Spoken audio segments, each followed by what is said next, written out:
નમસ્કાર દર્શક મિત્રો, હું છું રૂપલ વણેચિયા. સંપૂર્ણ ન્યૂઝમાં આપનું સ્વાગત છે. તાજેતરમાં બનાસકાંઠા જિલ્લાના ક્રિકેટ એસોસિએશનના અધ્યક્ષ તરીકે બિનહરીફ વરણી પામેલા ડીસાના પૂર્વ ધારાસભ્ય શશિકાંત પંડ્યાના સન્માનમાં ડીસા તાલુકા મિત્રમંડળ દ્વારા એક ભવ્ય સમારોહનું આયોજન કરવામાં આવ્યું હતું. ડીસા હાઈવે પર આવેલા જલારામ હોલમાં આયોજિત આ કાર્યક્રમમાં મોટી સંખ્યામાં શુભેચ્છકો ઉપસ્થિત રહ્યા હતા.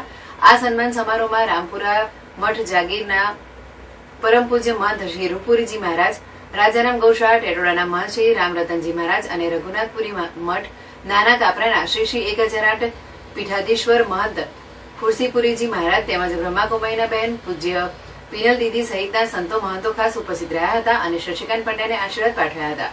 કાર્યક્રમમાં ઉપસ્થિત જનમેદનીને સંબોધતા શશિકાંત પંડ્યાએ જણાવ્યું હતું કે બનાસકાંઠા જિલ્લામાં કોઈ પણ ક્રિકેટર સાથે અન્યાય નહીં થાય અને જિલ્લામાં યુવાનો ક્રિકેટ ક્ષેત્રે આગળ વધીને રાષ્ટ્રીય ટીમમાં સ્થાન મેળવે તે માટેના તમામ પ્રયત્નો કરવામાં આવશે. તેમની લોકચાહનાના કારણે હોલ ખીચોખીચ ભરાઈ ગયો હતો અને અનેક શુભેચ્છકોએ તેમને પુષ્પગુચ્છ અને શાલ ઓઢાડીને સન્માનિત કર્યા હતા.